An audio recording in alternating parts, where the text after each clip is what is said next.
One, we are live, and we are a couple minutes late. Apologize. My name is Sean Cowgill. Guys, I'm a returning citizen. And like I say every week, if you don't know what that is, you got to watch the show. You'll find out. Today, this week's review, our very special guest. Her name is Donna Thomas. She's wrote a lot of books. One is Story of Lighting, Scott Peterson's Confession. She's met Ted Bundy and Charles Manson. We're going to hear all about that and the families. I know you've met their families. Yes, I So have.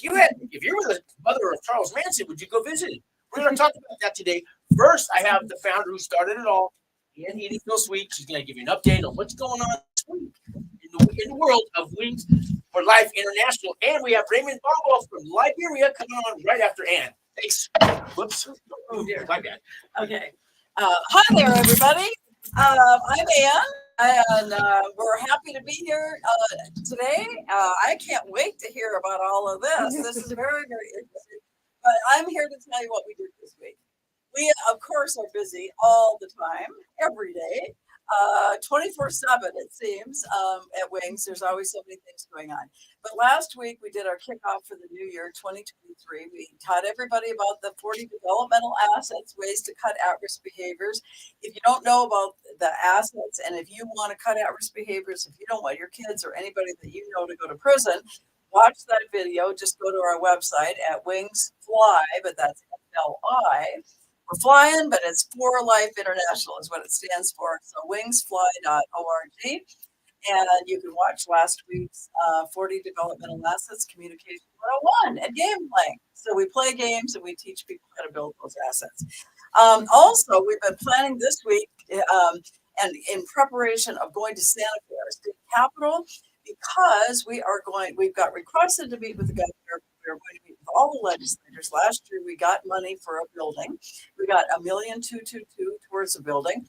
But that's not enough. We need more money.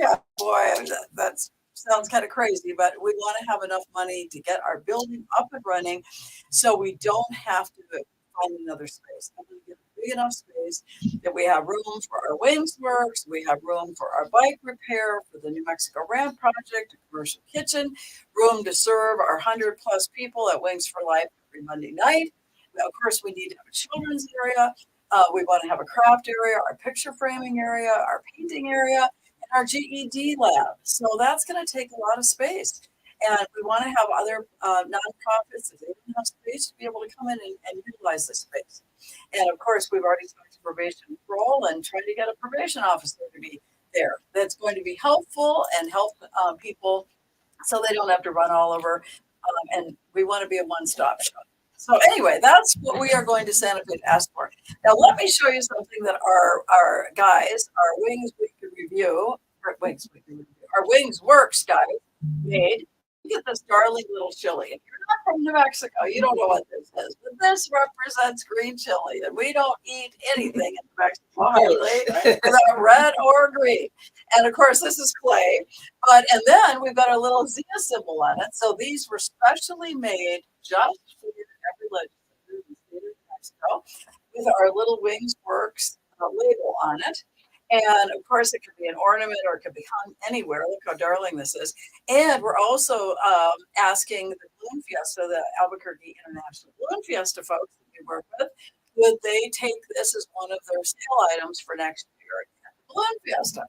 So, and if they don't want that, we're going to find something that they want because we want to have our Wings Works represented at the Balloon Fiesta. And of course, we sell retail and wholesale. So if you like that chili, and you want to get that chili, it'll probably sell for about $5. And it can be yours. And you could go to our website at wingsworks.org. Works like Wings is working, and we're putting people to work. This is our job training program. So anyway, that's what we've been doing this week. Those are a few of the highlights, and many, many more things. But I want to get on to this great interview. So Sean, take it away. Here we go. That's good stuff. See, for the low price of $5, and it's also a donation, a tax write-off. Come down to our office, across the street, everything's scrolling, all the information for Wings for Life International. It's all there. Give us a call anytime, guys. And we're there to help you. And you don't have to have been to prison. We'll help anyone, okay? We specialize in people who've been to prison, families, especially if you have a loved one in prison and you feel like you're all alone in the world. Nobody to turn to. You you have us to turn to, and we'll show you some other people to turn to. Why don't you call us? So the number's on the screen, guys. We're here to help. You don't have to live in Albuquerque either, but if you do, come down to our offices. And having said all that, I have a great guest. I've talked to her on the phone several times, and I'm probably going to take 10 shows to do with you with all the information that you have. So why don't you just say hello, tell everybody who you are. Hello. We're going to wing it today. Hello, I'm Donna Thomas, and I worked in LA as a public defender for close to 20 years.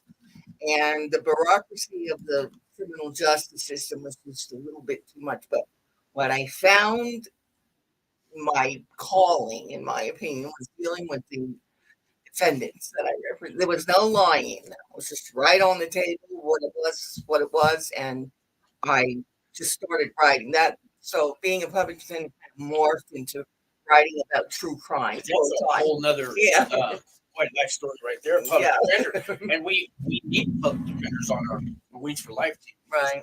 We have lots of people that could use your expertise, advice if you're willing to do that. Okay.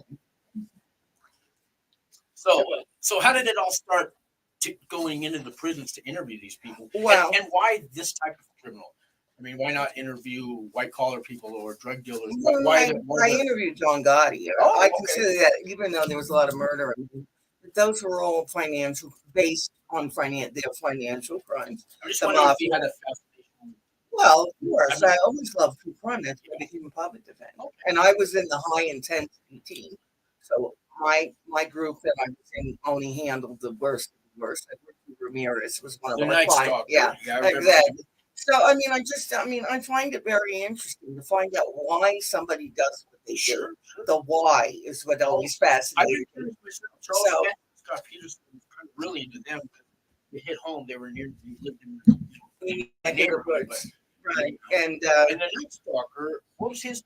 He was up in the Northern California too. He would pick up hitchhikers, or he would hitchhike. No, he was mostly sexual. So he would do home invasions or breaking. It was always money based. I mean, he would steal what he could, but then he raped women. He was just a very violent, openly worshipped the devil. Spoke about that. And he was very intimidating. He was like 6'5", was tall and scary and brilliant man. He had a genius level IQ, but do most of them have a genius? These types of criminals, most of them do have very high IQs. Yes. Some of them kind of almost want the fame, or they. I just think there's not one answer with what they do. I mean, Ted Bundy was one of the first ones that I interviewed. Right when I got out of law school, and I was in between the bar and waiting for the results, I went up with a group of attorneys that were working on his appeal in Florida, and he asked me if I would like to go, and I did. There in Stark, Florida, is where he was. That's where this. Now, was he shackled to talk to you? Or no, it's a legal visit. It's a legal visit. No, it's illegal. Well, some of them, if they're not violent, like Richard was very violent, so nobody could sit in the room. If somebody's not violent, then you're having and it's not an issue. With Richard, we had to talk to him through glass because he was very unpredictable, and he had chalk stuff on his legs. He was in court. I mean, he was a very violent person. Even with the lawyer, someone trying to help him, he never behaved himself. I don't know if I wanted to be in a room with him. He was the most polite person. Ted Bundy, smart. This new one that's going on in Idaho right now with the 4 students at the University of Idaho, and they captured somebody who was a PhD criminal justice student at Washington State, Brian Kohlberger. They're comparing him to Ted Bundy. Maybe they look alike, but then very, very different. No, he's alone. Very awkward. This one, they don't see that he's got any girlfriend. I mean, Ted always had a girlfriend. He always had a steady girlfriend. He was an necrophiliac. That's a side issue. But if you wanted to ID somebody, profile, he wouldn't fit any of those categories. He worked for the governor of Washington. He did. Dan Evans at that time. He worked on his campaign, and then when he was arrested, he was a bad driver. A lot of his time got caught was while he was in the car driving. The last one was the very last one was. I mean, he did it in many states. You know, he was in Washington State, then he went to Colorado. They don't even know the full extent. He escaped from Colorado twice. Really? Yeah, and then he went to Florida and did the sorority murders and went next door. And then he kidnapped a 12-year-old girl named Kimberly Lee So he on was the bicycle. That's how he was called. so he was little children. That was the only one they knew of. That He was knew, a but if child. he did one, he did more. I think that he was, he was a killer, and and he was a necrophiliac. And I asked him why did he just go get a job at a mortuary. Yeah, right. And he said, I applied, and just know that that's what's going on in mortuaries.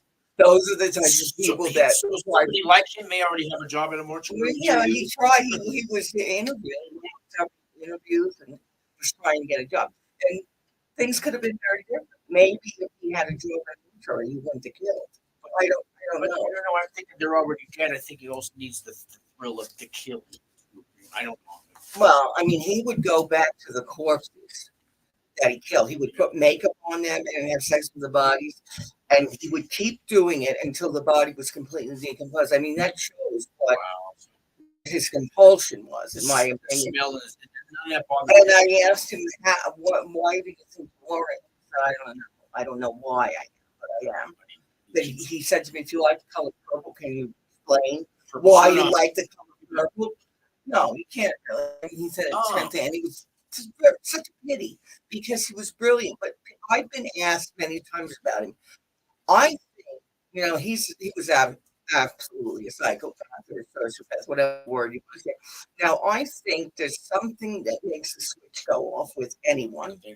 And in his case, he was raised by his mother, right?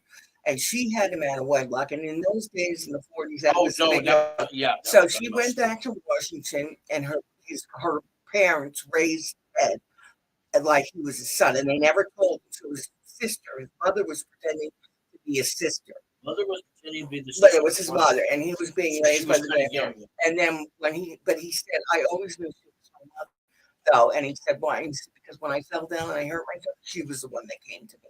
She was the one that made sure I was eating dinner and eating breakfast and going to school on time. I just felt that she was my mother and not the other two. And because of the age difference, when I finally figured it out, and he said he felt very let down by the people that loved him and cared for him. Maybe that's part So of I think that part of the psychosis was part of it in his case. Now, you talk to families. My cousin Louise Bundy was his mother. She was from Tacoma, Washington. About Carol Boone, the one that he married, I talked to her, and he had a child while he was in prison. Really? No one knows where she is though. Now she would be like 38 now. I don't know, because that Carol Boone, someone that he worked with before he was in prison, and he worked with her, and they married in court. I don't know if you saw that. He was defending himself, and he married her in court. Yeah, but I didn't see the case. Yeah, and she was there, and they would look the other way, and because they didn't have conjugal visits or anything. But he impregnated her while he was in prison without conjugal visits. That's how neat. Yeah, well, they had a system there where they would save money and give it to the guard for like 10 minutes and return the bag. And it was kind of a big room, a rec room, kind of, you've seen those rooms. I know. So that's I didn't think. Believe it or not, he was in general population when he was in prison. Really? Yeah, he was. He was on death row, but he didn't have behavior problems inside. I mean, after he escaped from Colorado, he didn't fight with the guards. He didn't fight with other inmates. He didn't do any of those things. No one's that's a trophy in prison. I know, but he got along really good. He helped him with the legal, because he was the third-year law student when he was arrested, so he knew the legal system very well. He had quite a life going on the Yeah, outside. he did, and he helped a lot of them with their appeals. So he helped people one day, and he's killing somebody the next day. After, when he was in prison, and that's what he said kept him safe for those years, because he helped them with their appeal. Yeah, I've been cool to have him in prison. Yeah, that will keep. Louise Bundy, though, his mother, she didn't know that he was doing all of that. Yeah, well, she had a clue. No, until the very end of his life, right at the very end, he admitted it to her. But the whole time he was saying that he didn't do it, he was the wrong person. And she believed him. Yeah, she did. So and I know there's others like him where you pull everyone around. Maybe they pull themselves. I don't know. Do you think there's split I think with personalities him, he going was on? very, very smart. He moved in very elite social circles. He had a steady girlfriend who had no idea he was doing that. Years he had this girlfriend. He became very good friends with Anne Rule, the writer. I mean, he met her on the outside. They both did volunteer work together. That's how he met her, which is a real ironic thing. In his case, she didn't know. But there's other cases where they know and they still support the son or the daughter. Well, I'll move on to Scott Peterson. I followed that one the whole way through. Okay. And I lived in Sonora, right near Modesto, where Right. he lived with not Amber. With Amber, Lacey. Amber was the girl, Lacey. Amber wasn't president. Yeah, those posters were all over the town. I know. Have It's a you seen huge Lacey? case. I mean, I met her mother came in. Sharon Roach. Yeah, I was very report, which is 10 miles from Modesto from where they lived, and they came into our restaurant. Posters. So I sad. I had no clue the kid was going to explode like that. Mhm. But I for a long time thought maybe he didn't do it.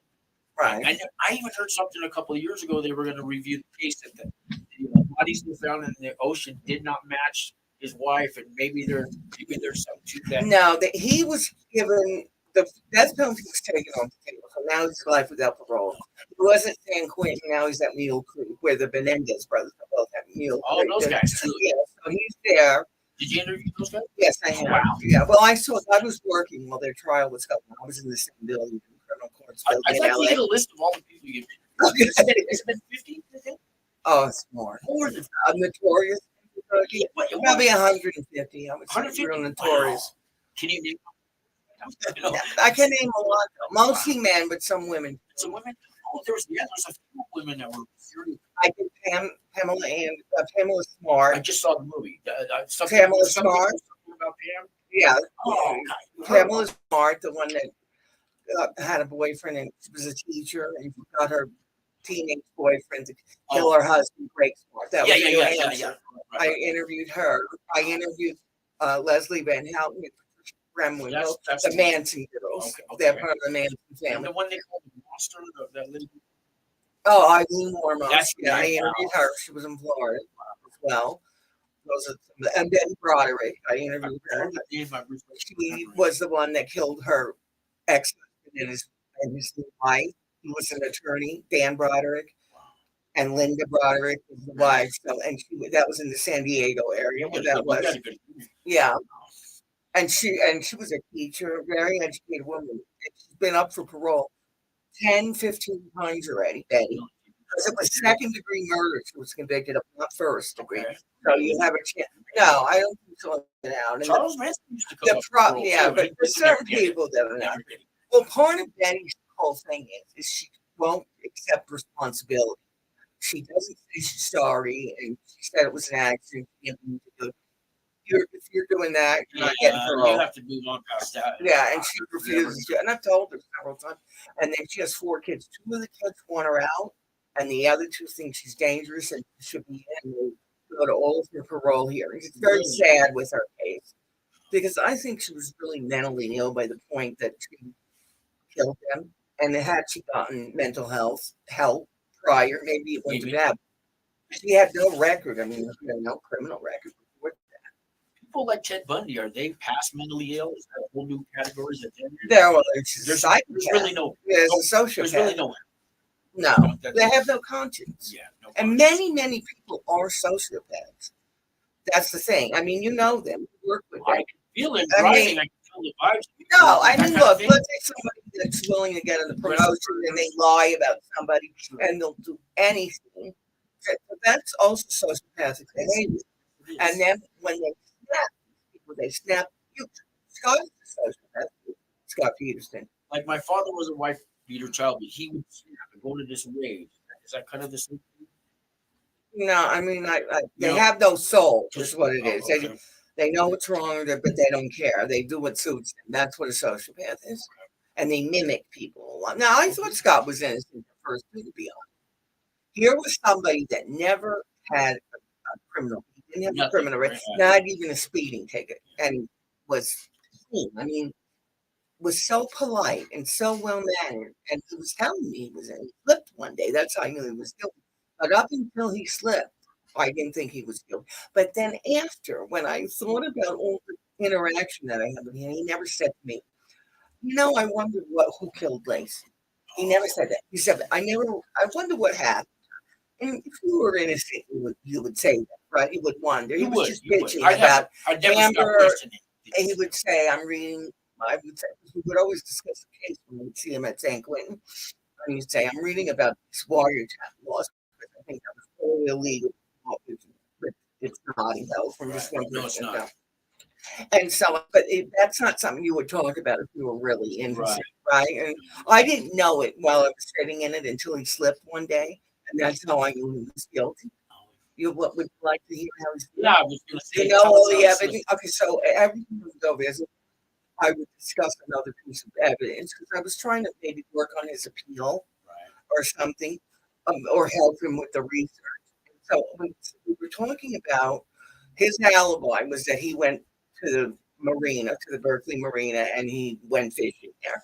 That was his alibi. And we were discussing. So I want to start right there. I remember on Christmas, you leave your pregnant wife to go fishing on Christmas 90 miles away. 90 miles away. Really? Because I lived right in Modesto. You don't go fishing to the Bay Area. No, and he never ever went on a fishing trip by himself ever before that. That's another thing. And you don't go on the bay alone in a little boat like that. It's rocking. And he said it was too cold to go golfing. So it was not too cold. Who would go golfing on Christmas Eve and leave his pregnant wife at home? I mean, right. And he was a very good man that he is. He would be there. Exactly. He was a very accomplished golfer too. That's another thing. When he went to University High School in San Diego, it was a private Catholic school. He's an atheist, but he went there because they had the best golfing program in the United States. Phil Mickelson was on the golf team with him. They were there at the same time. They were friends. So that's a little tidbit. Yes, and he was a very good golfer, a very accomplished golfer. So anyway, so we were discussing the boat launch slip. I said, I don't understand why the police right away talked about your alibi and were showing your truck. You had the boat launch slip. You gave it to them immediately, right? You said that's where you were, and he said yes. And he said, you know something, the thing that really pisses me off is I worked so hard to make sure I wouldn't lose the boat launch slip. I had it in my pocket, safety pin, so it couldn't go off, and then I knew. So that I knew he was guilty. Because he's so worried about his alibi. Right, and then he looked at me, and for like 5-6 minutes, no one was talking. That's a long time to sit in a room with someone for 6 minutes, no one saying anything. Sure. So that's how I knew that he was guilty. Because we're just worried about anything if you didn't do it. Really. And then there was a thing about the anchor. He made a homemade anchor, and they found the, They found one, but there were 5. Yeah. There was evidence that was 5. If he had been fishing before, he would have had. No, there's too many. Too many. You would have to ignore 1,000 pieces of facts to believe him. But he was telling me that it wasn't guilty. Yeah. And I come from a public defender background where I decided the defendant. And so I believed it. I mean, but everybody was telling me when I would go talk to them, I said, so Scott, I don't think he's guilty. And then people would think, you're nuts, he's guilty. Everyone around me. Does he have this kind of smile, grin, almost like charm when you meet him? Very smart, very TV. Charming. Yeah. Never says profanity. He always told me I use terrible profanity. That's the kind of person that he was. Very polite, very well educated. He does. But a lot of the things that were reported, like they were this couple and they were happy and everything was. That doesn't exist either. I knew that was lies. Right. There was a lot of price. They were very different kind of people in place. That I think was more. He just didn't want to be married anymore. He didn't want to be married. He didn't want to have a child with her. He just didn't want a baby to kill the baby. He's a sociopath. Why not wait till the baby's born? He's a sociopath. He didn't want to have a child. Oh, so he knew he wasn't going to leave it. He didn't want to be involved with her. He didn't want to be involved with her. He didn't like her family. I mean, they weren't saying that, but he didn't like them. He didn't like any of them. He didn't like any of these people. He didn't want to be married. He didn't want to have a child with her. And he didn't want to show everybody that he's a failure. He considered divorce a failure. But the thing was, I can't understand how he didn't think that he would get what? That's another thing. And I said, didn't you know that they were going to be looking at you first? And we're not, without him even to, and well, if they were looking at me first, everyone was going to say we were the perfect couple. And that's what everybody said. Well, they did say that. They did say it. So Yeah. Amber came along. Yeah, I'd say that makes no sense either, that whole business. People think that he left her like he did it so that he could be with him, but he was cheating on her the whole time that he was married. That's another thing. I think some other women came forth too and said they had. There were plenty of them. There was one because he graduated a year behind Lacey, even though he was 3 years old. At San Luis Obispo was where they both graduated from. So he was staying there as a senior, and she was off somewhere else working in another area. So he was cheating on her that whole time. They were married. When they got married, he was still in college. She had already graduated. He was in college still, even though he was 3 years older than her. So you said notorious. How many books have you written? Well, I've written two major ones, but then I've done a lot of things. Like I've done. And you can find her books on Amazon, guys. Thomas. Yes, and I'm working on a new one about a kid now. I wanted to get to that. So let's get to that. Okay, so I don't know much about it, but I'm sure that. Okay, this is the case of 10-year-old Victoria Martins that was killed in August of 2016 here in Albuquerque, and she was killed on her 10th birthday. And not only killed, but it's such a horrible case. Her body was chopped up, cut up, put in a carpet.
It's a terrible case. It's any case where the victim is a child is the worst, in my opinion. Yeah. A defenseless child that can't defend themselves, that had just, it was her 10th birthday. So everything would be ponies and loving. And she was, not only was she killed, but in such a brutal, sadistic manner. It's just a horrible case.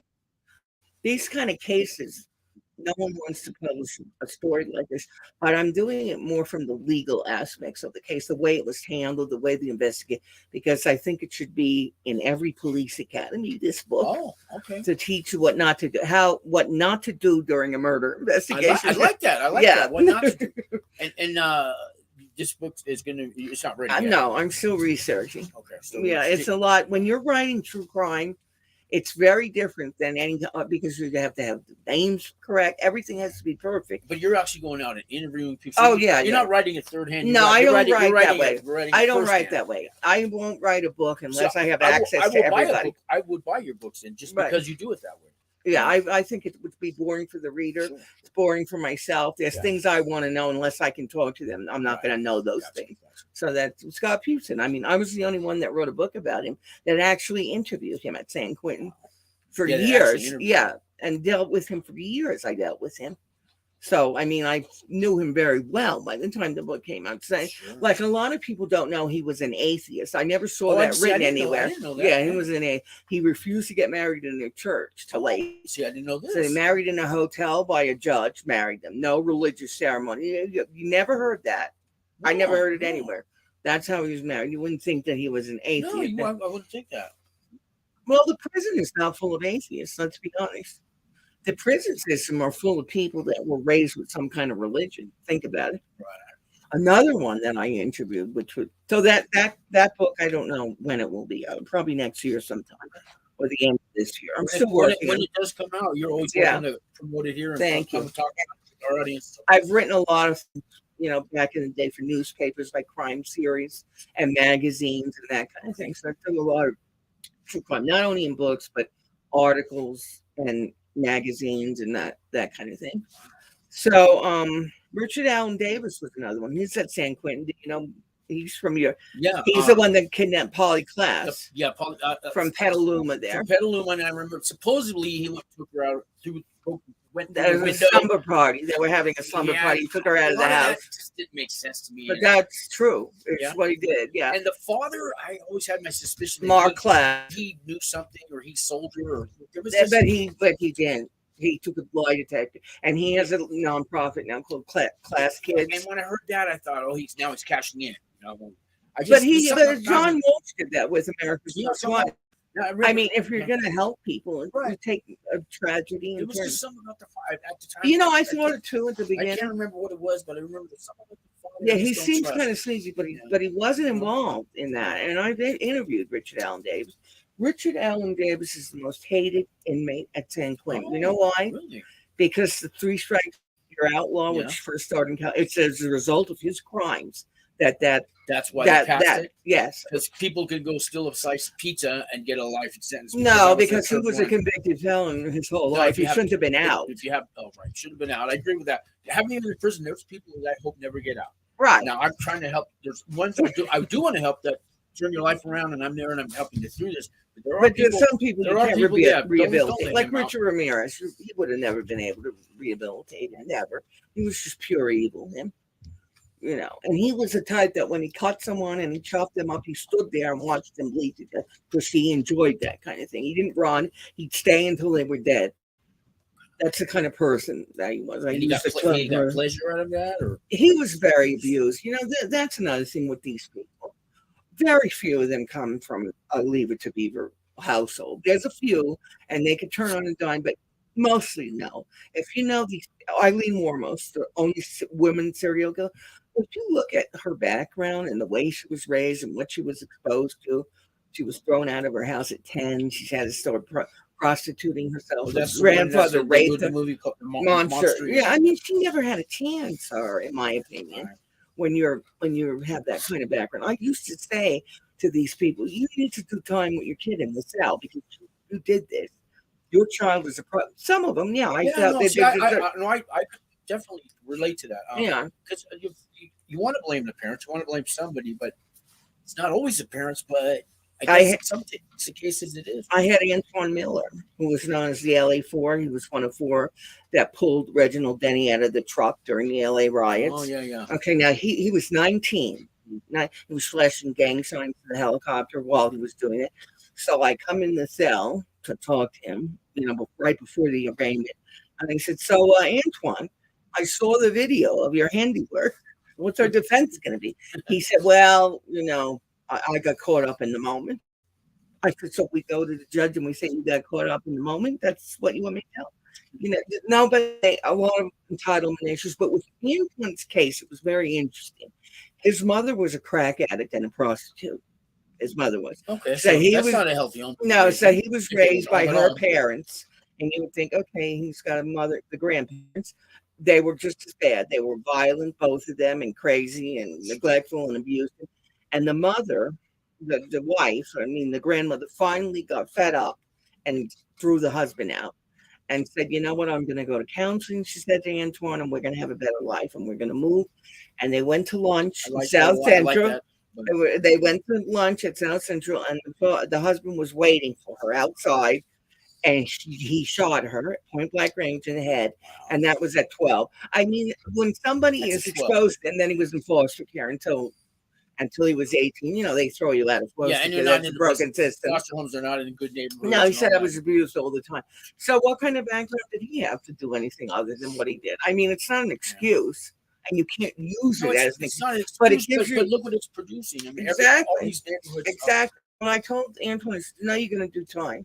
You're on video. You've had problems before. I feel very sorry for your background, but you have to decide that you're going to live differently. You don't want to live like this because that's the end result. You're going to be dead, or you're going to wind up in prison for the rest of your life." So, and I said, and when I went and saw him initially, we didn't know if Denny would be at it, if he would survive. It was very touch and go. He was in intensive care. I said, if he dies, you're going to San Quentin with a one-way ticket.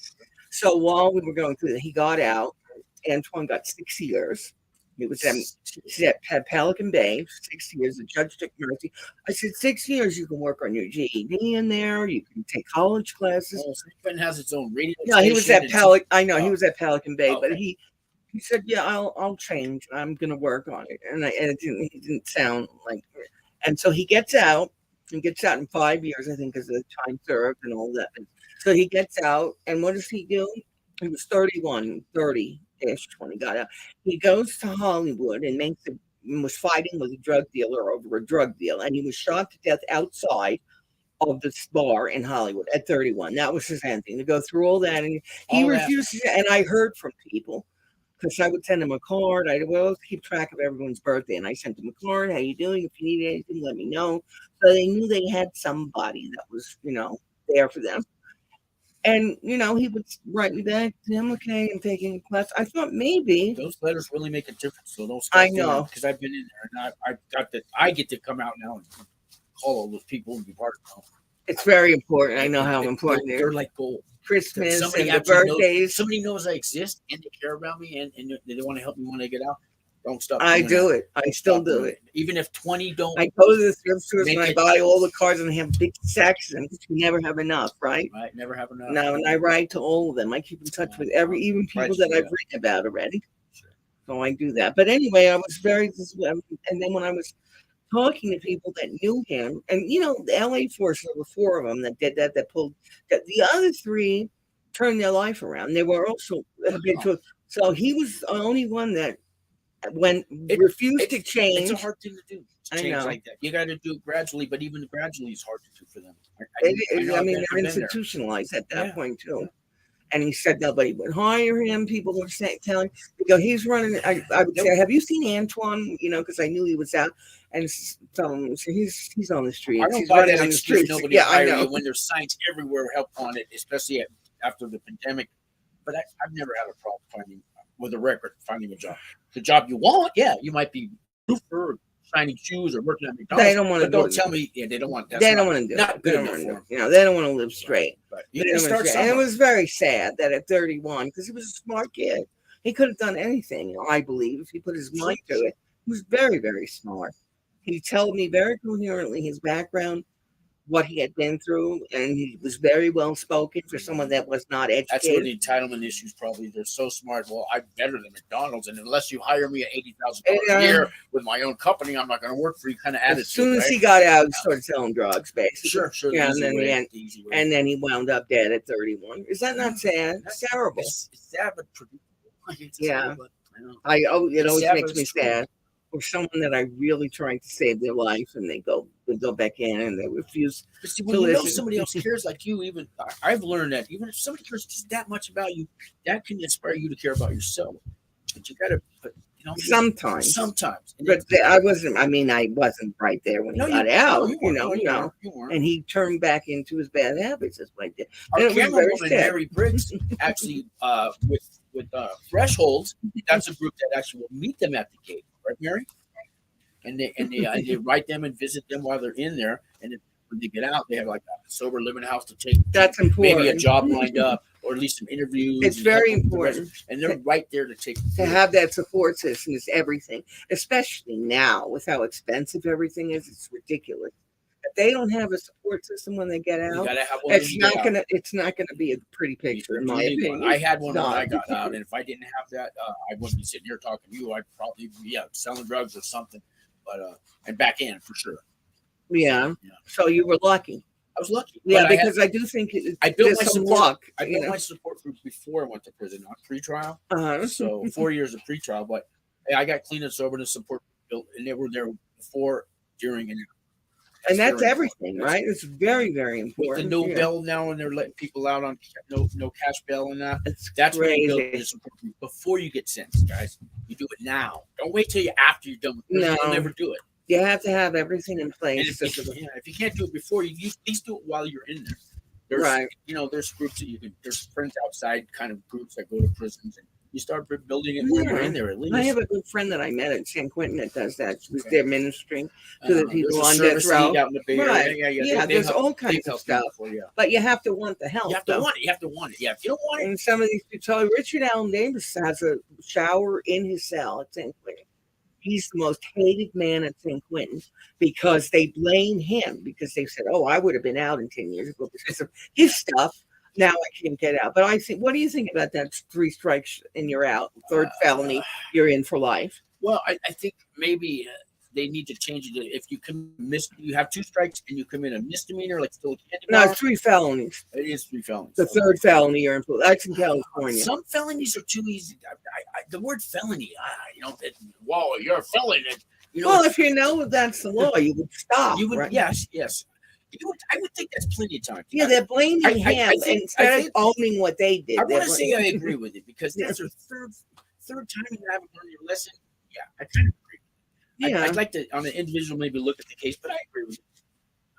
Yeah, and Stanley Williams was another one that I met at San Quentin. He was executed. Stanley Tookie Williams, he was the founder of the Crips. Yeah, the founder of the Crips. Oh, yeah, I was talking with a guy about that. Yeah, and he started a Scared Straight type program at San Quentin, where the kids from the inner city. I liked Oakland, that program. I thought it was a wonderful thing that he did. They've stopped it, I guess. He started writing books when he was in there with my friend Barbara Burnell, who's a writer in LA, and she wrote with him. She co-wrote. He was nominated for a Nobel Peace Prize while he was in there. Yeah, yeah. But he was the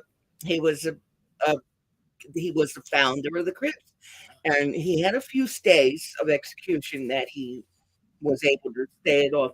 But it was a big movement, the Save Stanley movement. It was celebrities.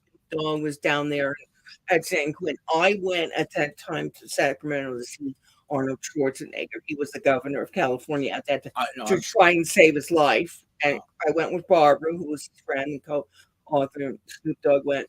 Jamie Foxx came with us because he played him in a movie in Redemption, and just a group of people. Some pastors came, just a group of people. Those Scared Straight Cecil people. Williams, I think, was there. Yeah, big group. There was like 25 of us that went to discuss, because that was the last shot. All of his appeals had run out.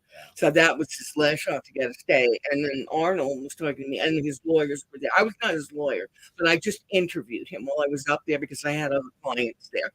And I got caught up in the movement because I'm very against the death penalty. Yes, I'm very against the death penalty. I'm not in favor of it. I'm not either. I mean, you're going to kill, and it's wrong, so we're I going don't to kill think we you. have a right. We don't have a right to play God. No, we don't. Right. It's wrong. Either it's wrong to kill or it's not, and it's wrong to kill for everyone. And it's very, very expensive to the taxpayer when it's barely carried. I just think we need to find other ways. That's not the way to do things, in my opinion.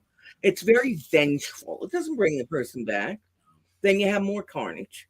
I'm just very against the death penalty, not for religious reasons, just because I think it's wrong. It's a terrible tone that you're setting, and it's very Idaho. There's a lot of big cases this year that are going down in Idaho. It's a death penalty state, but there's only been 3 people executed in 48 years in Idaho. So the likelihood of being executed, no matter what you did, is slim to none. Right? The last one was 13 years ago. So why do you have it? If you have it, if you don't use it, and then they're tied up in appeals for 25 years. That costs more. Yeah, it's just a waste. We could use that money to rehabilitate people instead of rehabilitation is it's housing. They must have housing when they come out. All these things, but we're not going to have it when we're spending millions. Look at the Parkland shooter. in Florida. They spent what $40 million on the penalty just last year, just recently, and they got found not guilty. I mean, they voted for the death for life without parole. There was just a penalty phase because he pled guilty to the 17 that he killed, and the 17 that he in Parkland High School was Stoneman Douglas, whatever, I'm not too in familiar with Parkland, that Florida. Nicholas Cruz. 17 he killed. Yeah, he killed 17 that people. They know about, right? And he killed, no, it was a school shooting. He killed 17 in the school and injured another 7. And he pled guilty to that, though. So it was just the sentence that they were arguing. And because it has to be unanimous in Florida, has to be all 12 that agree to it. And one holdout, 2 holdouts, then you have a life without parole. And they spent $30 million of taxpayer money for that. That's ridiculous to me. They should have just given him life without parole. And the parents were up there screaming out, you got to get done with the hate, because it eats you up alive I would tell people that also. Yeah, the hate, that's still, that's a big problem we have now. Too, yeah. The hate thing. Yeah. Oh, that's can we talk about Charles Manson for a minute? Sure. I've always been fascinated with him. Okay. I don't know why. Charles Manson. Okay, so Charlie was at Corcoran prison in California. He was at San Quentin. I thought he was at San Quentin. And then they commuted the death penalty for a short amount of time in the 70s in California. So all of them, the Manson family, was reverted to life without parole. So he was taken off of death row and sent to Corcoran. That's where he was for the most of the time, Corcoran. With Sirhan, the one that killed Robert Kennedy. He's dead too. I've interviewed him also, by the way. Oh, okay. Yeah. You had to? Really? Yes. Wow. So when I would see now I was not his attorney, not Charlie. Who was it? The Jack Ruby, and that's the other brother, right? That's Charles Oswald. Oh, yeah. Yeah. That was all suspicious. That's a whole other conversation. Yeah, but so Charlie was in Corcoran, minimal security prison for him. That's why you told me that he had his own vegetable garden. They let him grow his own garden, and he played guitar and he sang. And so I was on YouTube one day. I found all his recordings of him and that. And he was very well liked. I saw the Beach Boys movie where they had somebody play the role of Charles Manson, and Dennis Wilson was his friend, and he almost joined the Beach Boys at one time. Yeah, he was pretty talented. Yeah. I asked him, this was, he died in 2017. Charlie, he was 83 when he died, but I asked him many years before that. I said, if you get out, and they said, bam, the doors are open, would you go? I said, I don't think so. I have everything I need in here except for children and animals. But anything else, when I smoke pot in here, I play the guitar, I tend to my garden, I don't have bills, I have everything taken care of. So he said, he said somebody would try to kill me as soon as I walked outside. He said, I feel very safe here. He had a lot of famous. He was really institutionalized, and let's be honest. The thing about him that we're to have surprised a lot of people is when the cameras were not on him, he was very sane, very rational, very coherent. He didn't have that. I've never killed anybody. No, well, we didn't discuss his crimes. I just discussed what it's like being Charles Manson at Corcoran. That's what I wanted to know. Yeah, everybody really liked him, though. It seemed like the guards liked him. Yeah, he was very respected in the prison, I think. He had fan letters from people all over the world. I heard he gets marriage proposals. He got all kinds of things. He's very, very likable when he's not on camera. That's what I noticed immediately. I said, "Where's the crazy man that jumped on the table?" Yeah. He said, "There's no camera. I only do that with the camera." He's kind of a showman in front of the camera. Yeah, he wanted to make it work. A lot of things that he said about the disparity in rich and poor, and we see a lot of that in California more so than a lot of things that he would say were true. The things that he said, the way that he wanted to go about things was crazy. I mean, his theory on life, but what are you going to do? So I read he was raised by his mother, who was a prostitute, I think, and then put in foster homes. He was in and out of the foster care, and then he found his mother later or something. There's no clear, really story. I think he was raised for a while by an aunt and uncle, but he was in the juvenile system for quite a while. He was in and out of prison by the time he was at that ranch. I mean, he was in and out of prison most of his adult life before that. It's not like he was completely clean. No, he was a habitual offender. Yeah. And, I thought he was a very interesting person to talk to. And also, he studied brainwashing. That was a big thing with him. Oh, he did. He studied it. He read books on brainwashing because his followers, To write a book. they were Stanford grads, Berkeley grads. They were smart kids. They So, weren't homeless people who No. gathered up, right? so you talked to Leslie Bennell. She's very, very intelligent. Her, and I've been talking to her for 20 years already. She's one of, Graham Winkle. They're both very smart people, both of them. And you have to be very smart to brainwash someone like that. Think about it. So he's very intelligent, Tim, and a master manipulator. Oh yeah. So Well, he have to be and he said that the only thing he would say is that they went. This is why them because I know because I've interviewed Patricia and Leslie. So he said I didn't tell them to go. I said how would they have known what house to go to? You were up by the ranch. It's far where that ranch was, right. like deep in the valley. It wasn't near Yeah. Benedict Canyon. I That said, was the Tate murder. yeah, Sharon Tate and all the rest. Abigail Folger Air. And now But- the was the movie director that was doing that. Roman Didn't he- Polanski. he's up on trial. That was many years ago, though. He was going to get jailed for that. Yeah, I think he again. And then though, he it's left it. resurfaced, I think now he The one that was the victim, she believes that he shouldn't be punished. She has been advocating for him. He's been in France all these years, so he doesn't get arrested. He's had such a hard life. He was a Holocaust survivor. His family were all killed during the war, and then he has the wife that's murdered, pregnant one. He's had a lot of success, but a lot of tragedy also. Very, very bittersweet with him. I don't really know that, but he was in a hot tub at Jack Nicholson's house. He raped the girl. That's charged. But the one that he raped, and I don't know, she said it wasn't rape. She has come out and spoken. I said stuff, but who knows? But he was never in jail for any of that. He was going to go to jail because he pled whatever they want. There was no trial, and then he escaped. He pled because he knew that he was going to leave. Basically, he was a French citizen who just went back to France. But he had a very tormented life. But Charlie said that he didn't tell them to do any of that. He would send them out to shoplift and steal and stuff so that they could pay the bills, but he never told anybody to kill anyone. That's what he said. And unless we were all sitting there and we heard, how did we really know? They say he told them. Well, maybe he told him indirectly something, I think he told them exactly what to do because he was a cult leader. He was the leader of them.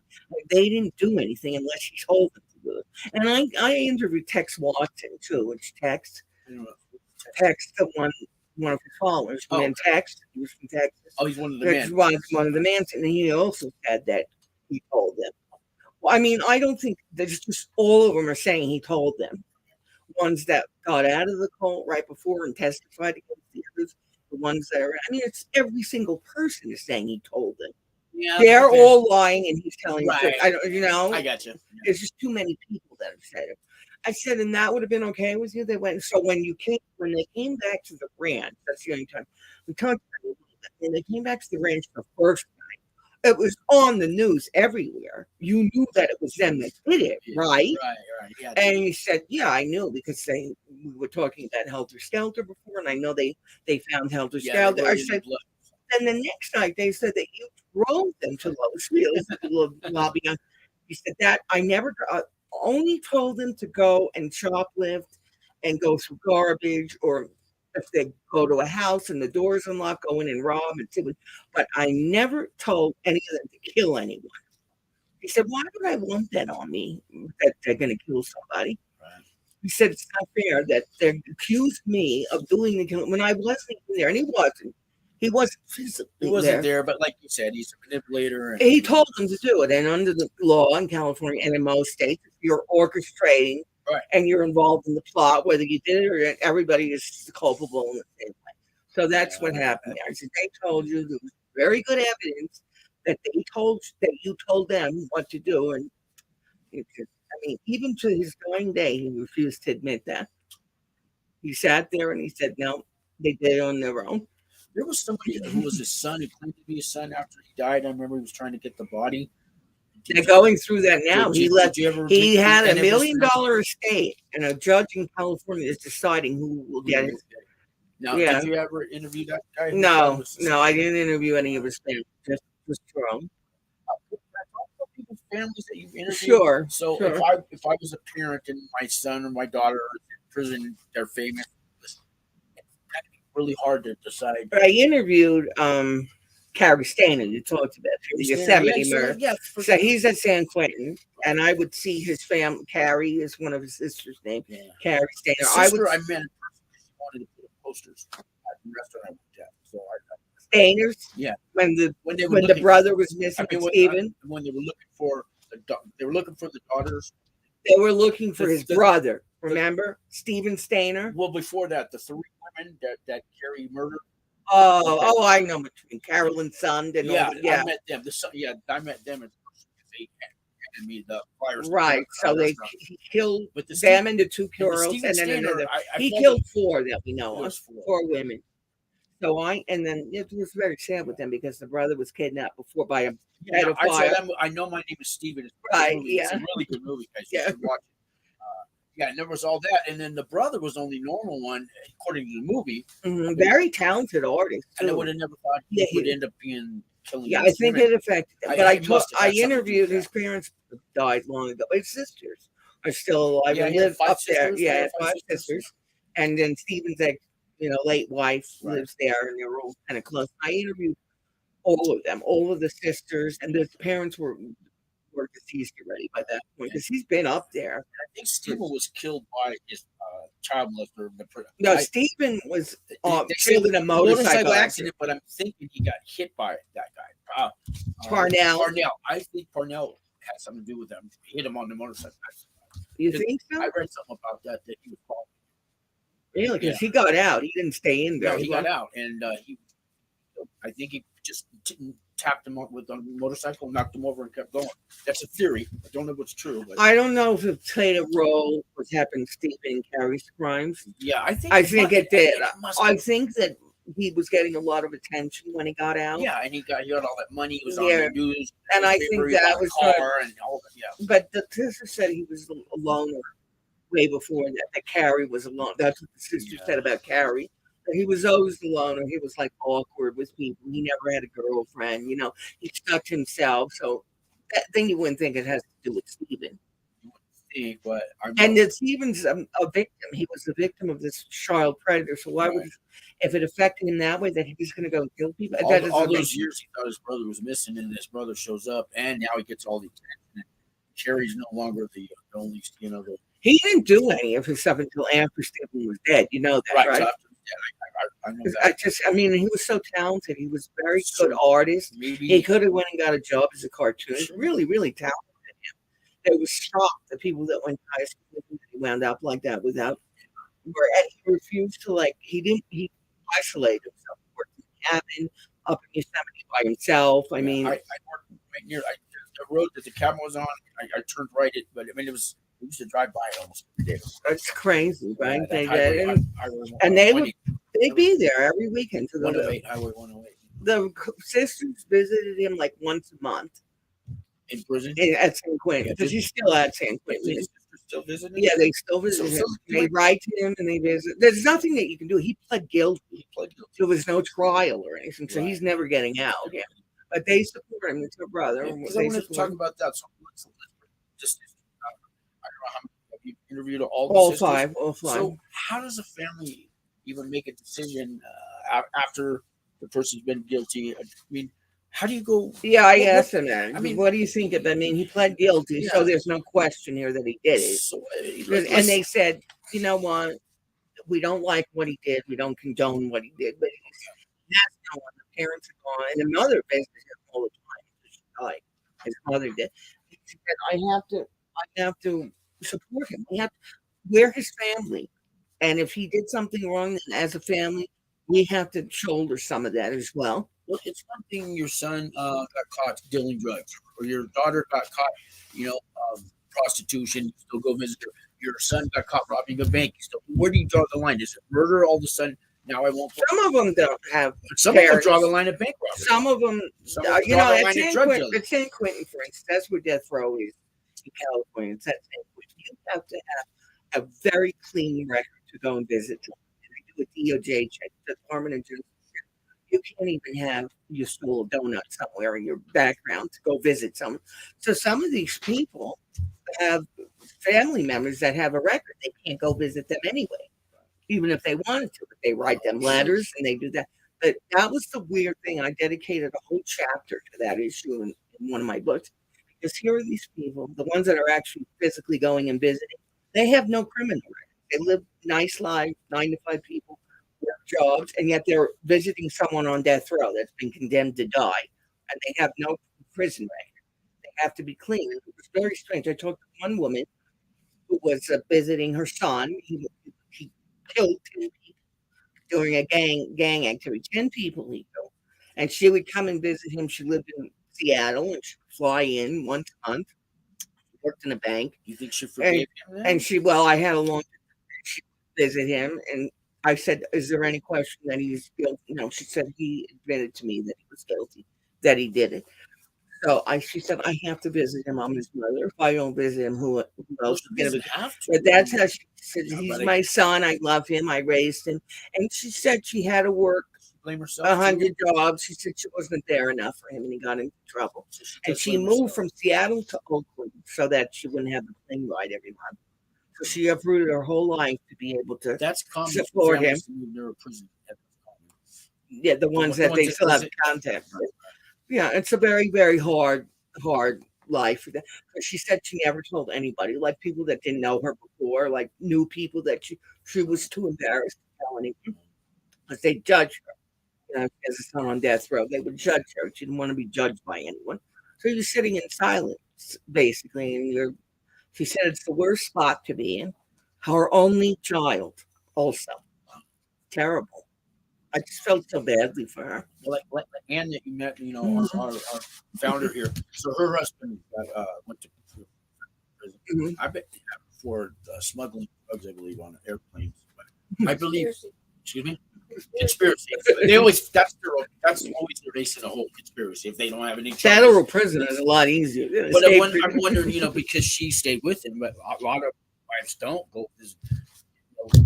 Last a year, these guys in prison. If you're doing a 10-year sentence, I'm gonna say 90% chance she's not gonna get it. There are those that hang in there, and they're not even murderers. So people leave you just because you.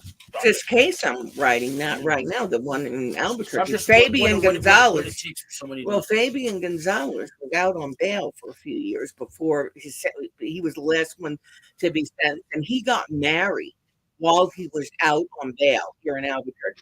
And the woman that he married was a nurse and had 2 children. She's still married to him. He was just married married somebody who you know is going to. Yeah, and he said I didn't do it, but he didn't do it. You see, that's what the problem.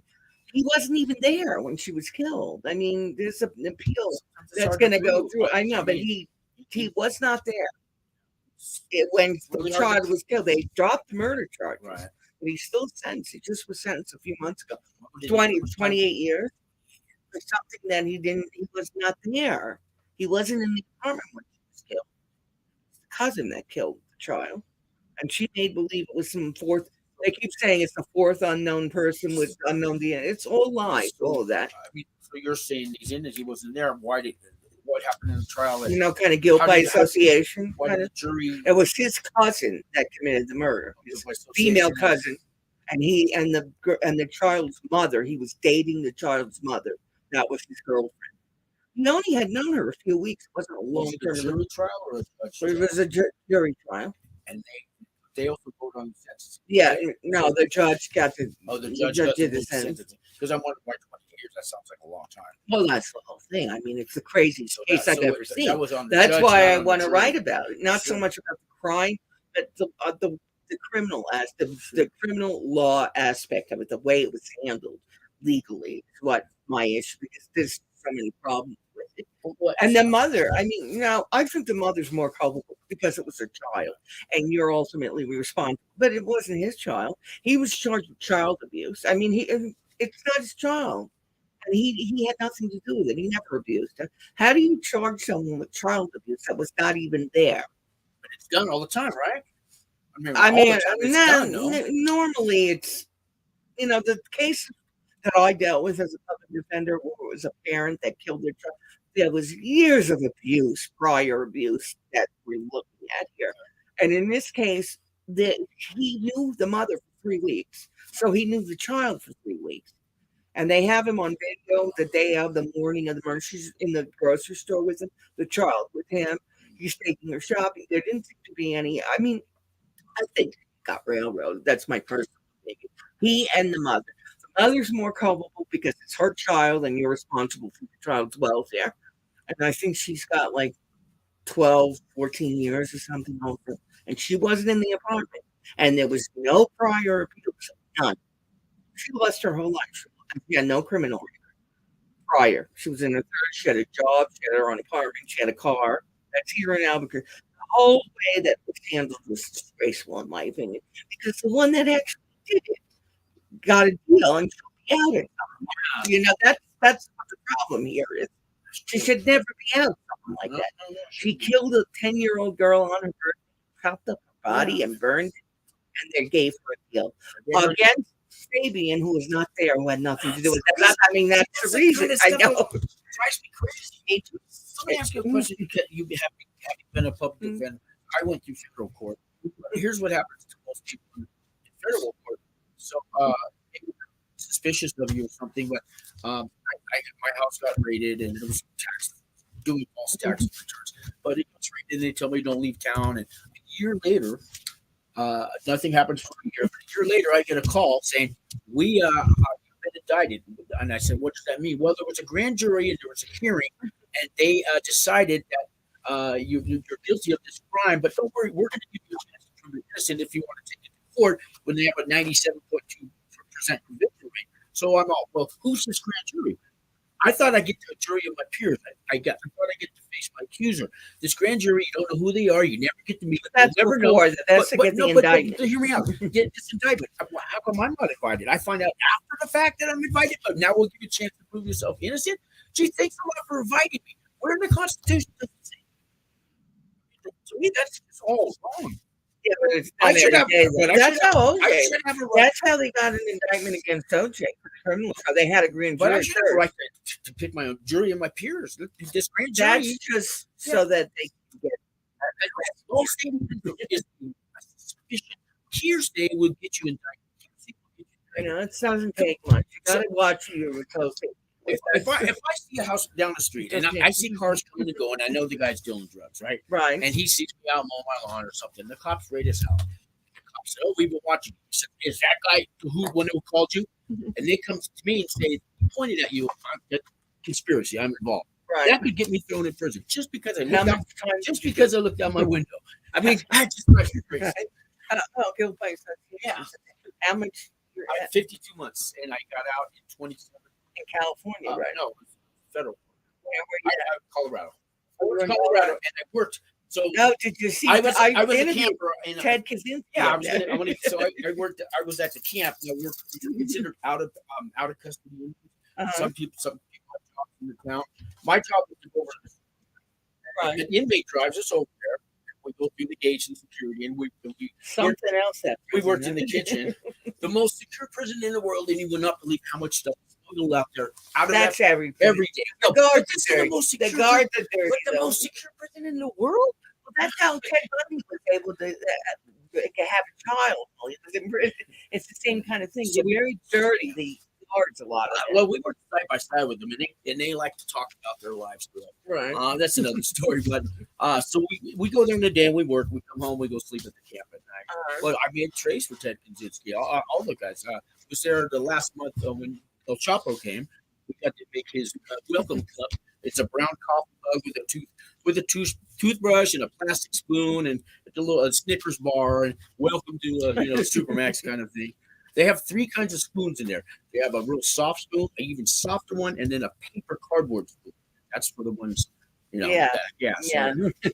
So they can't make a change. There's 3 levels of spoons, and that's how we tell who's He's brilliant, Ted Kaczynski. I'll tell you a story about him.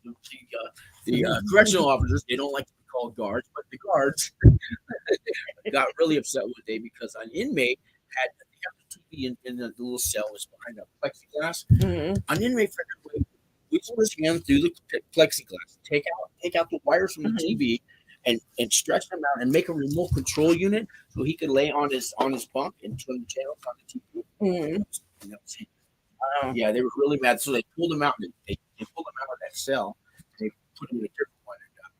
And, He's completely but antisocial. that's brilliant. I don't even know how you would make a remote out of it. Well, he was a professor Yeah, at he was Harvard. I brilliant. mean, he was and that's what he brilliant. did. That's the one thing I know happened while I was. I only went a few times because he wouldn't cooperate as far as Lawyers talking. don't go visit. I had a friend that was a board I mean, director. you are a lawyer, but okay. I did have a friend that worked there that I went to college with Okay. because I graduated from the University of Colorado in Boulder, and she went there to Colonel Justin to stay in touch. I'm going to go talk to Ted. I wrote him a note and said I want to, and he seemed like he wouldn't cooperate, but I went in there and he just wouldn't come up because I really don't think I'll ever get out, no matter how you spin No, I it. don't think Yeah, so. so because it's kind of pointless, he would say, but he was very, very brilliant. Clearly, he's just antisocial, and he has those. Yeah, and he was always in conspiracy theories about the government I'm sure was he against still it. is. Yeah. Oh yeah, he's sitting and plotting and planning within his own mind, basically. Yeah. When they're done with their tray, they put little notes under there. And when I was washing dishes, he drew himself. I never got to keep one because everybody else could grab them first because I was going to sell it on eBay or something. But he sends us notes. He's very, very talented. He would send us these letters, and they were like, oh, we would show them around. I mean, you wonder, he was a professor, and then he just all of a sudden went up to that cabin and lived by himself and just dropped on writing, sending those poems to the mail all of a sudden. I mean, there's no really rhyme or reason why he did what he did. And he picked a specific people that he saw. A lot of professors, teachers, he was after. Very kind strange. I mean, yeah. Yeah, and I guess he would travel hundreds of miles to mail it, postmark. It was the brother, really. That's how he got. The brother read the manifesto, and he said, "That's Ted that did it. It's his handwriting." I think at first they wrote it because a lot of people were saying, "I know who the." And it's not only his handwriting, but the words they used. He had a very, he had an extensive vocabulary. He just knew it was him. And that's another thing that took a lot of courage to turn his own brother in. Yeah, see, I don't know if I could. Yeah, I have a brother, and he's, I could actually see him doing that one day. But I mean, if that was him, my brother, what do you do? I mean, he did the right thing. Some people don't. There's not. You don't have to. That's not a crime. I know a lot of people think that. No, it's not. No. If you know someone's did a crime, no. Unless you were orchestrating the crime, that has nothing to do with the crime. And you just know that someone's guilty and where they are. That's not a crime. Not to turn someone in. That is not a crime in any state. Right. You don't have to turn anyone in. So let's say Ted Bundy's wife knows he goes out every night and kills women, and she says nothing. That's not a crime. Even let's say you're watching someone get killed. You don't have to help them. And you don't have to call 911. That's not a crime. That's not a crime. So if I witnessed, and I had a very close friend execution, a drug dealer killing somebody. You don't have to turn anyone in. It's not a crime. I had a close friend that was a very notorious, Andrew Cunanan, the one that killed Versace. I don't know. Okay, he was a very good friend of mine. I was going to law school in San Diego. I had a mutual friend. That's how I met him. So when he was doing his last crimes, because he killed 5 people, I was talking to him. I knew where he was. And when I flew down to where he was in New Jersey, because I went with my friends, and I wanted to arrange a surrender for him, just turn himself in. And he didn't do it. He said, "I'm not doing it." And he said, "I promise I'm not going to kill anybody." But I didn't turn him in and tell anybody where I don't have to do that. But let's say you're married to somebody you're married to a hitman. He goes out and does jobs. You don't have to turn you him don't in. have to turn yourself in. But shouldn't you? The next time he goes out, he's going to go kill someone, and that's got to be on your conscience. Yeah, I know, but you don't have to do it though. It's not a crime. And if you say anything to him, you should do it. It's the moral thing to do, but it's or at least tell him, "Hey, I know you're killing people. Please don't go out tonight and kill someone." Now you got to know he's going to kill you because God, what do you do? It's a lot of people that have family members that do, and they don't turn them in, especially parents when it's a child and they don't, and that's not a crime. If you weren't helping them do the crime and you weren't aiding and abetting, let's say they're wanted, okay, they're on the FBI's most wanted, and you give them shelter and you hide them, that's a crime. That's right. You're not allowed to do that. Even if I'm at a church or something like that. Where Yeah, you're not allowed to aid and abet someone you know is hiding from the law. That's a crime. So that's a crime. But if let's say you don't know where they are exactly, because that could be right. You don't know where they're not telling you where they are, but you know they're guilty.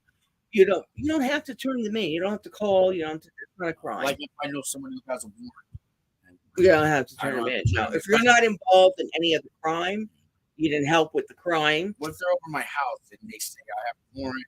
They're only going to stay for an hour, but I mean I know that that's not a crime. No. It's just very interesting the way laws work, isn't it? Yeah, you would think it would be a crime, but it's not. You have to be involved in the crime for it to be a crime. Or that's a wanted fugitive and you're helping them. Even if it's a wanted fugitive and you know the person, let's say you know what city they're in, that's not a crime. But if you give them a house to live in and you bring them food, that's a crime. That's why I said they're there for an hour, maybe. No, that's not a crime. I give somebody a ride that has a warrant to wherever they want to go to. I'm helping them get to wherever. Yeah, I would get a lawyer. Yeah, doing that. I know. I'm just throwing these scenarios because I know there are people with the same thing, And if you find out they have one, But that's not a crime. The bottom line, most of these kinds of things, you have to be involved in the crime, complicit.